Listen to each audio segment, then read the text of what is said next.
घटना आहे दर्शनची, एका 9 वर्षीय मुलाची। दर्शन वैभव पळसकर, 9 वर्षाचा, शांत स्वभावाचा, गोड हसणारा आणि आजूबाजूच्या प्रत्येकाला हसवणारा मुलगा। त्याचे शेजारी सांगतात की तो नेहमी गुड मॉर्निंग म्हणतच घराबाहेर पडायचा। पांढऱ्या शर्टात टाय लावलेला, शाळेच्या दप्तरासोबत चालणारा तो लहान मुलगा कोणालाही थांबून विचारायचं, तुमचं नाव काय? एवढा निरागस, आईच्या कुशीत लपून रडणारा आणि वडिलांबरोबर खेळायचा हट्ट करणारा हा छोटासा मुलगा आपल्या छोट्याशा विश्वात आनंदाने रमला होता। पण हे विश्व फार लवकर उद्ध्वस्त झालं, कारण त्याच्या आयुष्यात आले होते सावत्र नातेसंबंध आणि त्या नात्यांमधील क्रूरता। दर्शनचं जन्मगाव अकोट जवळचंच त्याचे वडील वैभव पळसकर यांनी कधी काळी खूप कष्ट करून आपली संसाराची घडी बसवली होती। पत्नी आणि मुलगा एवढाच त्यांचा संसार होता। दर्शनच्या आईने त्याच्यावर जीव ओवाळून टाकला होता। घरातला प्रत्येक कोपरा त्याच्या हसण्याने उजळून जायचा। दर्शनचे वडील वैभव हे मुलासाठी सतत झटायचे। त्याला चांगलं शिकवायचंय, वाढवायचंय, त्यांचं स्वप्न पूर्ण करायचंय, एवढाच त्यांचा उद्देश होता। पण काही वर्षापूर्वी एका अपघातामध्ये वडिलांचा मृत्यू झाला आणि तिथूनच सुरू झाली सावत्र नात्याची, आक्रोशाची आणि एका बालकाच्या नशिबाच्या वाईटपणाची। वैभवच्या मृत्यूनंतर त्याच्या पत्नीने दुसऱ्यांदा लग्न केलं, आकाश साहेबराव कानेरकर नावाच्या व्यक्तीशी। पहिल्या नजरेत साधा सामान्य वाटणारा हा माणूस खरं तर आतून फार वेगळा निघाला। सावत्र बाप म्हणजे दुसऱ्याचं मूल आपलंसं करणं ही मोठी जबाबदारी असते, पण आकाशसाठी ही जबाबदारी नव्हती, ती होती अडथळा।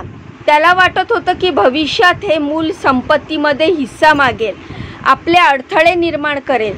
त्या शंकेतूच्या नजरेतून तो दररोज दर्शनकडे पाहू लागला। हळूहळू त्याचा राग वाढत गेला। दर्शनचे खरे वडील वैभव यांचं स्वप्न होतं की आपला मुलगा मोठा होऊन अधिकारी बनावा। त्यासाठी त्यांनी त्यांच्या बचतीमधून पैसे ठेवले होते, जमिनीसाठी अर्ज केला होता। पण त्यांचं निधन झाल्यानंतर ही मालमत्ता त्या परिवाराच्याच नावावर राहिली। आकाशच्या मनात संशयाचं बीज रुजलं, हा मुलगा मोठा झाल्यावर आपली संपत्ती, मालमत्ता मागेल। मग तो योजना करू लागला आणि योजना ठरवली, ही बीज अजून रुजण्याआधीच नष्ट करावं। आकाशने आपल्या मित्राला गौरव वसंतराव गायगोले याला सांगितलं। गौरवला तो म्हणाला की मी तुला पैसे देतो, मला एका कामात मदत कर। गौरवनेही ते काम स्वीकारलं, कारण त्याला पैसे मिळणार होते, त्याच्या दारूच्या सवयी भागणार होत्या। 2 जुलै रोजी सकाळी 8च्या सुमारास दर्शनने घर सोडलं आणि त्याच्या आईला वाटलं की तो खेळायला गेला असेल, पण काही वेळात तो परतलाच नाही। आईने शोधाशोध केली आणि संध्याकाळी अकोट पोलीस ठाण्यात तक्रार दाखल केली। मुलगा बेपत्ता। दरम्यान पोलीस CCTV फुटेज पाहत होते, त्यास दर्शन दिसतो, पण एकटाच नाही तर त्याच्यासोबत आहे आकाश आणि त्याचे सावत्र वडील। हे बघून पोलिसांना संशय आला। त्यांनी आकाशची चौकशी केली। प्रथम तो नकार देत राहिला, पण जेव्हा अधिकाऱ्यांनी कठोर विचारणा केली तेव्हा शेवटी त्याने कबूल केलं, हो, त्यानेच आपल्या मित्राच्या मदतीने दर्शनचा खून केलाय। दर्शनला त्यांनी दुचाकीवर बसवलं। लहानग्याला वाटलं बाबा फिरायला नेतायत, तो आनंदाने मागे बसला। त्या वाटेवर त्याने एकदाही ओरडून सांगितलं नाही, माझं काही बिघडणार आहे का, कारण त्याच्या मनात अजूनही एक विश्वास होता, हे माझे बाबा आहेत। 2 तासाच्या प्रवासानंतर ते पोहोचले अकोला अमरावती सीमेवरती जंगलामध्ये, जिथे कुणीच नव्हतं। झाडाच्या फांद्या हालत होत्या, वारा चाललेला होता। त्या जंगलात फक्त 3 जीव होते, 2 नराधम आणि 1 निष्पाप बळी। गौरवने दर्शनला खाली उतरवलं। आकाशने त्याच्या गळ्यावर हात ठेवला आणि गळा आवळायला सुरुवात केली। दर्शन तडफडत होता, त्याचे छोटेसे हात जमिनीवर आपटत होता। शेवटी तो शांत झाला, त्याचं छोटं शरीर झाडाखाली टाकलं गेलं। त्यांनी हे कबूल केलं, बेपत्ता झाल्यानंतर त्याचा शोध सुरू होता। रात्रीपासून पोलीस शोधत होते। 7 अधिकारी, 60 पोलीस कर्मचारी आता माहिती मिळाली त्यात त्यांनी पूर्ण जंगल गाठलं. जंगलात एक झाड चाचपत होते. 12 तासाने अखेर दर्शनचा मृतदेह सापडला. पोलीस अधिकाऱ्यांचे डोळे पाणावले. दर्शनचा मृतदेह शवविच्छेदनासाठी अकोलाच्या शासकीय रुग्णालयात नेण्यात आलं.